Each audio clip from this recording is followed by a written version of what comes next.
जय हिंद दोस्तों। इस वीडियो में आप कक्षा 7 के गणित विषय का अभ्यास 10C हल करना सीखेंगे। इस अभ्यास में आपको समांतर चतुर्भुज से संबंधित प्रश्नों को हल करना सिखाया जाएगा। तो आइए हम समांतर चतुर्भुज से संबंधित कुछ बेसिक जानकारी आपको बताते हैं। देखिए, सबसे पहले हम ये जानेंगे कि समांतर चतुर्भुज किसे कहते हैं। तो ऐसे चतुर्भुज को समांतर चतुर्भुज कहा जाता है जिसकी सम्मुख भुजाएं बराबर व समांतर हों। जैसे देखिए, ये भुजा इसके बराबर होना चाहिए और समांतर होना चाहिए, तथा ये भुजा इसके बराबर और समांतर होना चाहिए। ये रेखा और ये रेखा दोनों समांतर हैं। इनके बीच की दूरी, ये दूरी हर जगह पे समान होनी चाहिए। तो ये दोनों रेखाएं क्या कहलाएंगी? समांतर रेखाएं कहलाएंगी।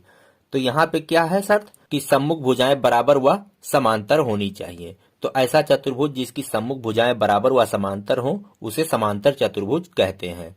अब आइए हम जानते हैं एक एक करके 3 नियम हम आपको बताएंगे। समांतर चतुर्भुज की सम्मुख भुजाएं। समांतर चतुर्भुज की सम्मुख भुजाओं के 2 जोड़े होते हैं, तो दोनों समांतर और बराबर होते हैं।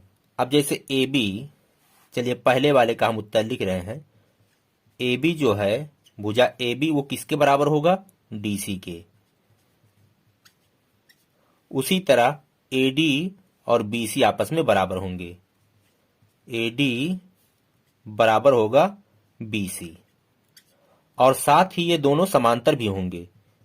ए बी ये समांतर का चिन्ह है, डी सी होगा, और ए डी समांतर बी सी होगा। तो पहला ये है, समांतर चतुर्भुज की सम्मुख भुजाएं बराबर होती हैं। अब आइए दूसरा देखते हैं, समांतर चतुर्भुज के सम्मुख कोण। समांतर चतुर्भुज में सम्मुख कोण के 2 जोड़े होते हैं। जैसे देखिए, ये कोण और इसके सम्मुख ये है बी। उसी तरह इसके सम्मुख, ये वाले के सम्मुख ये वाला है। तो कोण ए और कोण सी ये सम्मुख हैं, और सम्मुख कोण क्या होते हैं? बराबर होते हैं। उसी तरह कोण डी और बी भी सम्मुख कोण हैं, तो कोण डी बराबर कोण बी। तो समांतर चतुर्भुज के सम्मुख कोण समान होते हैं। अब आइए तीसरा देखते हैं क्या है। तीसरा है समांतर चतुर्भुज के विकर्ण। देखिए, ये बी डी ये लंबाई पूरी दूरी और ए सी ये दोनों विकर्ण है। किसी भी चतुर्भुज में 2 विकर्ण होते हैं, तो इसके जो विकर्ण हैं वो परस्पर ओ बिंदु पर एक दूसरे को प्रतिच्छेद करते हैं। तो इस तरह से क्या होता है कि ये दूरी इसके बराबर और ये दूरी इसके बराबर होती है। हालांकि दोनों विकर्ण जो है ये बी डी और ए सी बराबर नहीं होते हैं, लेकिन इनके विकर्ण जो होते हैं वो परस्पर समद्विभाजित होते हैं। जैसे हम यहाँ पे लिख दें, डी ओ बराबर ओ बी, डी ओ बराबर ओ बी होता है। उसी तरह ए ओ बराबर ओ सी होता है, ए ओ बराबर ओ सी। हालांकि इसके दोनों विकर्ण ए सी और बी डी ये दोनों बराबर नहीं होते हैं। ये चीज आपको ध्यान में रखना है, जबकि उसके दोनों विकर्ण परस्पर समद्विभाजित करते हैं। तो ये था इस चैप्टर का कुछ बेसिक जानकारी। अगर आप इतना जान गए हैं तो अभ्यास को हल करना आपके लिए बहुत ही आसान होगा। अब आइए अभ्यास को हम हल करते हैं। इस अभ्यास का पहला प्रश्न है, समांतर चतुर्भुज का एक अंतःकोण 30 अंश है, शेष कोणों के मान ज्ञात कीजिए। इस समांतर चतुर्भुज का हमने एक चित्र बना दिया है, इसका नाम रख दिया ए बी सी डी। अब इसका एक अंतःकोण 30 अंश का है, ये वाला मान लेते हैं 30 अंश का है, तो बाकी के तीनों अंतःकोणों को निकालना है। तो देखिए, समांतर चतुर्भुज में अगर ये 30 अंश का है तो इसके सामने वाला जो कोण होगा वो भी 30 अंश का होगा। तो ये 30 अंश है, तो एक तो निकल गया, ये कितना होगा? 30 अंश होगा, और ये इसके बराबर होगा। तो चलिए इसको कैसे हल करते हैं। देखिए, कोण बी बराबर कोण डी। क्यों? क्योंकि ये समांतर चतुर्भुज के सम्मुख कोण हैं। चतुर्भुज के सम्मुख कोण, सम्मुख कोण यहां पे हमने ब्रैकेट में लिख दिया। तो कोण बी बराबर कितना होगा? डी का मान कितना है? 30 अंश, तो आया 30 अंश। तो एक कोण निकल गया, बी कितना आया? ये आ गया 30 अंश। उसी तरह कोण ए और कोण सी क्या है? बराबर हैं। कोण ए बराबर है कोण सी। क्यों? ये सम्मुख कोण है, समांतर चतुर्भुज के ये सम्मुख कोण हैं। यहां पे हमने लिख दिया। अब हम इसको मान सकते हैं, कोण ए और कोण सी जब बराबर है तो इसको मान सकते हैं एक्स। माना कोण ए बराबर कोण सी बराबर एक्स। हमने मान लिया कोण ए और कोण सी का मान यक्स है। अब यक्स का जो मान आएगा यहां पे रख देंगे, बस उत्तर प्राप्त हो जाएगा। चलिए अब चतुर्भुज, इस चतुर्भुज ABCD में, चतुर्भुज ABCD में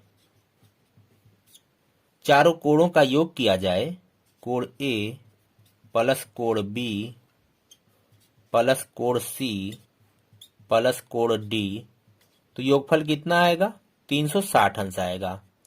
किसी भी चतुर्भुज के चारों अंतःकोणों का योग 360 अंश होता है। अब कोण ए और कोण सी बराबर है, उसका मान हमने मान लिया है एक्स, तो इसकी जगह पर क्या लिखेंगे? एक्स प्लस कोण बी बराबर कितना है? 30 अंश,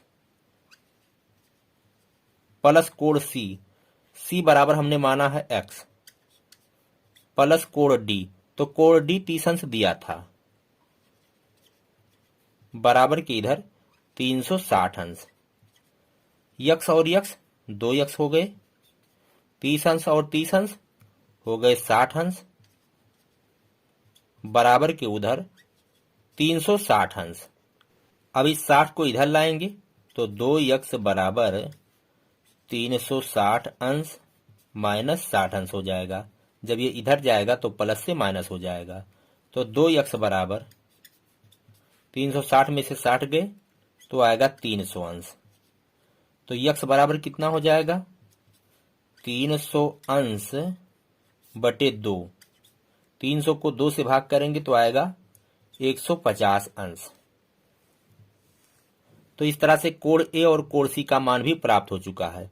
कोण ए बराबर है कोण सी बराबर है एक्स के, तो कोण ए बराबर कोण सी और यक्स बराबर कितना आया है? 150, तो यहां लिख सकते हैं 150 अंश। यानी ये कोण 150 अंश आया और ये कोण भी 150 अंश आया। तो यहां पे उत्तर लिख दें, अतः शेष तीनों अंतःकोण, शेष तीनों अंतःकोण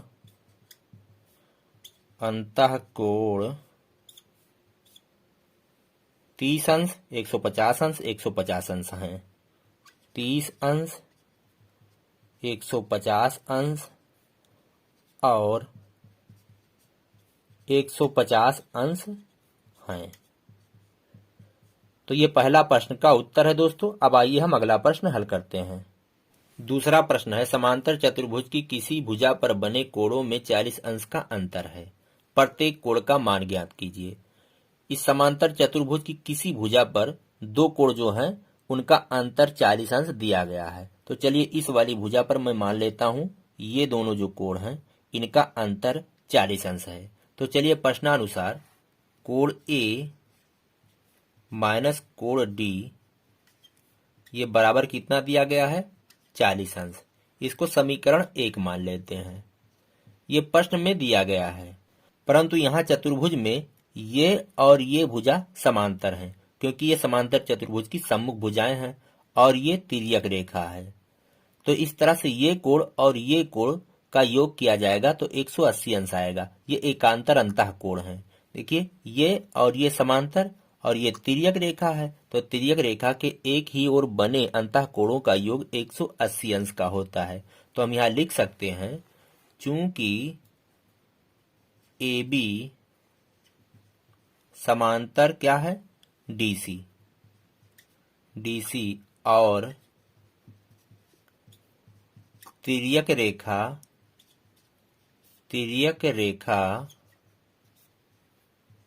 एडी है। एडी तिर्यक रेखा, ये और ये समांतर हैं। तो कोण ए प्लस कोण डी, कोण ए प्लस कोण डी वो बराबर कितना होगा? 180 अंश। इसको हम समीकरण 2 मान लेते हैं। और चाहे तो आप यहां ब्रैकेट में लिख दें एकांतर अंतःकोण, एकांतर अंतःकोण, अंतःकोण। चलिए अब समीकरण 1 और 2 को सरल करते हैं। समीकरण 1 में समीकरण 2 को जोड़ने पर, समीकरण 2 को जोड़ने पर, तो समीकरण 1 उतारेंगे, माइनस कोण डी बराबर 40 अंश, ये समीकरण 1 है। समीकरण 2 क्या है, ए प्लस कोण डी बराबर 180 अंश। जोड़ने पर तो चिन्ह नहीं बदलेंगे, देखिए कोण डी और कोण डी ये कट गया, ये प्लस है ये माइनस में था, तो यहाँ क्या बचा, 2 कोण ए बराबर इधर जुड़ेगा 180 और 40 हो जाएगा 220 अंश। तो कोण ए बराबर 220 अंश और ये 2 जब इधर लाएंगे तो बटे 2 हो जाएगा, तो आएगा 110 अंश। तो कोण ए बराबर आ गया 110 अंश, और कोण ए बराबर अगर 110 अंश आया तो कोण डी कितना होगा, चलिए ये आ गया 110 अंश, यहाँ पे लिख दें। चूंकि समीकरण 1 से, समीकरण 1 में कोण ए का मान रखने पर, जब कोण ए का मान हम समीकरण 1 में रखेंगे तो कोण डी का मान हमें प्राप्त हो जाएगा। कोण ए माइनस कोण डी वो बराबर है 40 अंश। तो कोण ए कितना है, कोण ए बराबर आया है 110 अंश, माइनस कोण डी बराबर के इधर 40 अंश। कोण डी को उधर ले जाएं, या चलिए इसी को उधर ले जाते हैं, तो माइनस कोण डी बराबर ये जाएगा उधर, तो माइनस 110 अंश हो गया और ये प्लस 40 है। तो 110 में से 40 घटाएंगे तो आएगा 70, तो माइनस कोण डी बराबर यहाँ आएगा माइनस 70 अंश। दोनों तरफ हम माइनस से गुणा कर देंगे तो कोण डी बराबर आया 70 अंश। तो कोण डी कितना आया, 70 अंश। अब अगर ये 70 अंश है तो कोण बी कितना होगा, ये भी 70 अंश होगा। कोण बी बराबर कोण डी, क्यों, सम्मुख कोण है, सम्मुख कोण। तो कोण बी बराबर 70 अंश हो जाएगा। तो कोण बी भी निकल आया, ये भी 70 अंश है। उसी तरह कोण ए और कोण सी बराबर हैं, तो चलिए यहां पे लिख देते हैं, जगह नहीं है। कोण ए बराबर है कोण सी, क्यों, समांतर चतुर्भुज के ये सम्मुख कोण हैं, तो कोण सी बराबर भी हो जाएगा 110 अंश। तो इस तरह से चारों अंतःकोण इसके निकल चुके हैं 110 अंश। तो दोस्तों ये दूसरा प्रश्न है, इसका उत्तर ये आ चुका है। अब आइए हम अगला प्रश्न हल करते हैं। तीसरा प्रश्न है, यदि समांतर चतुर्भुज की किसी भुजा पर बने कोणों में 1 और 3 का अनुपात हो तो प्रत्येक कोण ज्ञात कीजिए। कोई समांतर चतुर्भुज है, उसका मैंने यहाँ पे एक चित्र बना दिया है, उसकी एक भुजा पर बने कोणों का अनुपात 1:3 दिया गया है। तो मान लेते हैं इस भुजा पर ये और ये 2 कोण बन रहे हैं, इनका अनुपात 1:3 है।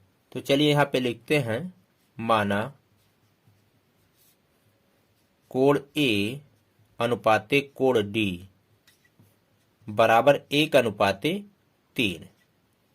तो हम यहां से कोण ए का मान निकालेंगे। कोण ए बराबर आएगा, कोण ए बराबर आएगा 1x, अगर अनुपातिक गुणांक x है तो 1x हो गया, और कोण डी बराबर हो जाएगा 3x। 1 से यहाँ 1x और 3 से यहाँ 3x, तो ये 1x यानी x, तो इसका सम्मुख कोण ये भी x हो जाएगा, और कोण डी कितना आया है 3x, तो इसका सम्मुख कोण ये भी 3x हो जाएगा। समांतर चतुर्भुज के सम्मुख कोण समान होते हैं। तो अब चतुर्भुज ABCD में, चतुर्भुज ABCD में अगर हम चारों कोणों का योग करें तो 360 अंश आएगा। तो कोण A प्लस कोण B प्लस कोण C प्लस कोण D बराबर 360 अंश। कोण A कितना है? x प्लस कोण B कितना है? कोण B है 3x प्लस कोण C कितना है? x प्लस कोण D है 3x बराबर 360 अंश। यक्स 3x हो गया 4x और इधर 4x हो जाएगा 8x। 8x बराबर 360 अंश। तो यक्स बराबर 360 अंश भागे 8। 8 चौके 32 और 8 पंचे 40। भाग करेंगे जब 360 को 8 से तो 8 चौके 32, 8 पंजे 40 आएगा 45 अंश। यक्स बराबर आया 45 अंश। अब यहाँ पे हम यक्स का मान रखेंगे और चारों कोण निकाल लेंगे। तो कोण A बराबर है यक्स, तो बराबर हो जाएगा 45 अंश। कोण C बराबर भी यक्स है, तो ये भी हो जाएगा 45 अंश। कोण D बराबर है 3x, तो 3 गुणे 45, तो 45 तिया 3 पंजे 15 के 5 हासिल आए 1, 3 चौका 12 और 1 13, 135 अंश। और कोण B बराबर भी हो जाएगा 3x, तो 3x यहाँ बराबर कितना आया है 135, तो ये भी हो जाएगा 135 अंश। तो इस तरह से किसी भी समांतर चतुर्भुज की एक भुजा पर बने कोणों का अनुपात 1:3 हो तो उसके चारों अंतः कोण होंगे 45 अंश, 45 अंश, 135 अंश और 135 अंश। ये आपका उत्तर है। अब आइए दोस्तों हम नेक्स्ट क्वेश्चन हल करते हैं। चौथा प्रश्न है, समांतर चतुर्भुज की संलग्न भुजाएं 4 सेमी और 6 सेमी है। चतुर्भुज की अन्य दो भुजाओं की माप बताइए। कोई समांतर चतुर्भुज है, हमने यहाँ पे चित्र बना दिया है। इसकी संलग्न भुजाओं की माप दी गई है। एक है 4 सेमी और दूसरा है 6 सेंटीमीटर। तो संलग्न भुजाएं कौन सी हैं? जैसे ये वाली भुजा और ये वाली भुजा। संलग्न भुजाएं उसे कहते हैं जिनका कोई शीर्ष बिंदु उभयनिष्ठ हो। जैसे इस वाली भुजा का ये बिंदु और इस वाली भुजा का ये बिंदु उभयनिष्ठ है, यानी इसमें और इसमें दोनों में है। तो इस तरह से ये और ये संलग्न भुजाएं हुई। उसी तरह ये वाली भुजा और ये वाली भुजा संलग्न हुई। उसी तरह ये वाली इसके संलग्न हुई। उसी तरह ये वाली इसके संलग्न हुई। तो संलग्न भुजाओं के 4 युग्म होते हैं। किसी भी चतुर्भुज में संलग्न भुजाओं के 4 युग्म होते हैं। तो यहाँ दिया गया है इनका माप। चलिए ये और ये दोनों संलग्न भुजाओं को हम ले लेते हैं। ये 4 सेंटीमीटर है और ये वाली है 6 सेंटीमीटर। 6 सेंटीमीटर। तो ये वाली और ये वाली भुजा की माप बताना है। तो हम जानते हैं कि समांतर चतुर्भुज की सम्मुख भुजाएं बराबर होती हैं। चलिए समांतर चतुर्भुज यहां लिख दें। समांतर चतुर्भुज की सम्मुख भुजाएं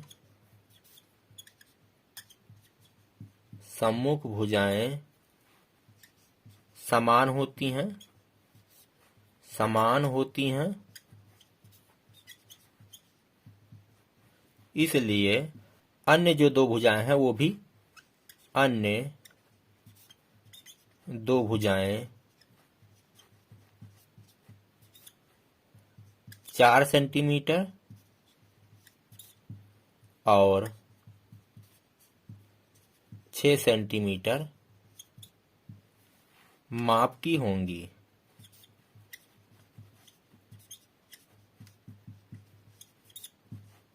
तो ये वाली 4 होगी, सम्मुख भुजाएं बराबर होती हैं, और ये वाली जो भुजा होगी ये भी 6 सेंटीमीटर होगी।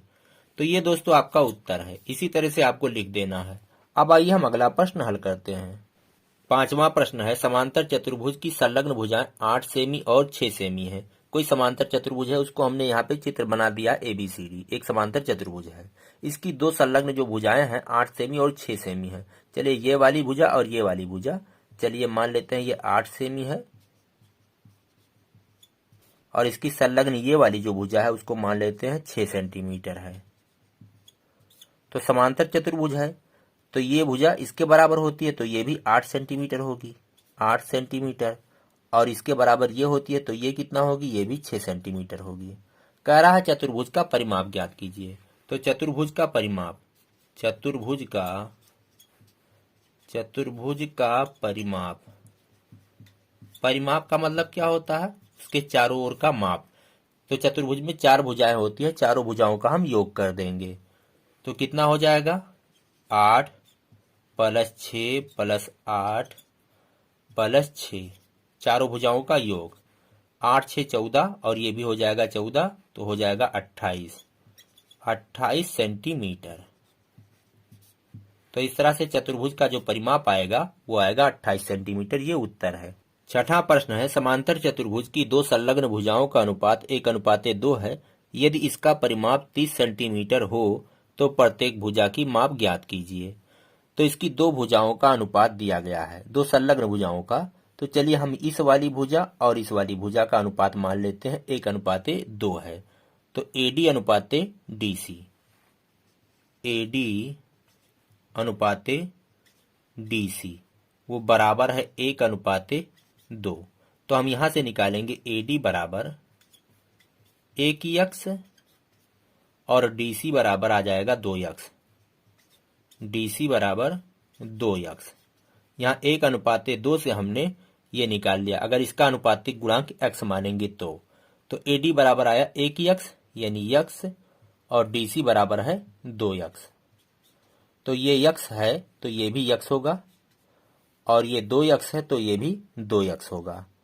समांतर चतुर्भुज की सम्मुख भुजाएं बराबर होती हैं।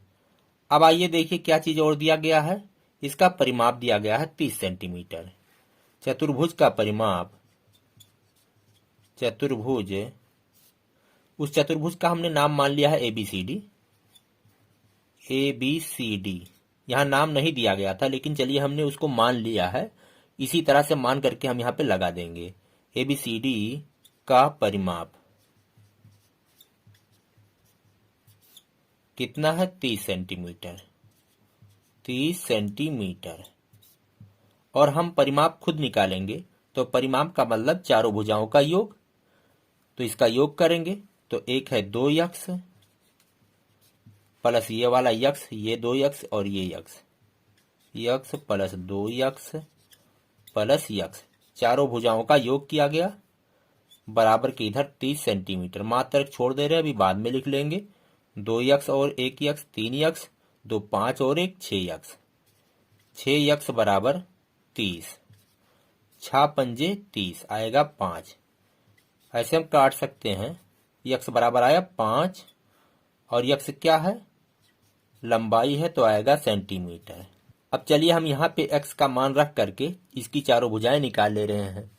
तो AD और BC बराबर है, AD बराबर है BC और बराबर है x। तो x बराबर कितना आया है, 5 सेंटीमीटर, तो आएगा 5 सेंटीमीटर। यानी भुजा AD और BC, इसकी 2 भुजाएं 5-5 सेंटीमीटर की हैं और DC बराबर है AB के। और ये कितना है, 2x। इसे हल करेंगे तो 2 गुणे 5 हो जाएगा 10 सेंटीमीटर।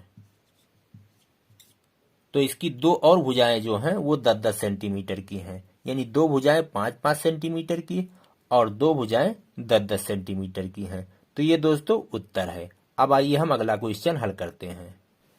7वां प्रश्न है, आकृति 10.24 में PQRS एक समांतर चतुर्भुज है। रेखाखंड OP, OQ, OR, OS को माप कर सत्यापित कीजिए कि OP बराबर OR तथा OQ बराबर OS। यह एक समांतर चतुर्भुज है जिसका नाम है PQRS। इसमें कह रहा है आपको सत्यापित करना है कि OS बराबर OQ और OP बराबर OR। तो यह काम आपको माप करके करना है। तो यहाँ पे आप पटरी से इसको नापेंगे, OS दूरी नापेंगे तो OQ के बराबर आएगा। उसी तरह जब OR दूरी पटरी से नापेंगे तो वो OP के बराबर आएगा। तो ये आपको खुद कर लेना है। वैसे दोस्तों आप जानते हैं कि समांतर चतुर्भुज के जो विकर्ण होते हैं वो परस्पर समद्विभाजित करते हैं। यानी ये वाला विकर्ण और ये वाला विकर्ण का जो प्रतिच्छेद बिंदु O है, ये O से Q की दूरी और O से S की दूरी ये बराबर होगी, और उसी तरह O से P की दूरी O से R की दूरी के बराबर होगी। तो यह एक नियम है कि समांतर चतुर्भुज के विकर्ण परस्पर समद्विभाजित करते हैं। तो इस चीज को आपको नाप करके करना था, तो आप पटरी से इसको नाप करके और लिख दीजिएगा कि मापने पर OP बराबर OR तथा OQ बराबर OS। अब आइए हम नेक्स्ट क्वेश्चन हल करते हैं। 8वां प्रश्न है और इस अभ्यास का ये आखिरी प्रश्न है। मिसप्रिंट हो गया है किताब में, तो यहाँ पे 9 प्रश्न डाला हुआ है। 8 या इसको 9 समझिए, जो भी आपकी किताब में डाला हुआ हो। कह रहा आकृति 10.25 समलंब PQRS में, यह एक समलंब चतुर्भुज है PQRS। कह रहा कोण P और कोण S का मान ज्ञात कीजिए। इस कोण और इस कोण का मान हमें ज्ञात करना है। तो हम कैसे ज्ञात करेंगे, आइए देखते हैं। देखिए PS और QR क्या है, समांतर है। समलंब चतुर्भुज की सम्मुख भुजाओं का एक युग्म समांतर होता है, तो ये और ये समांतर हैं। तो चतुर्भुज PQRS में PS समांतर है QR तथा तिर्यक रेखा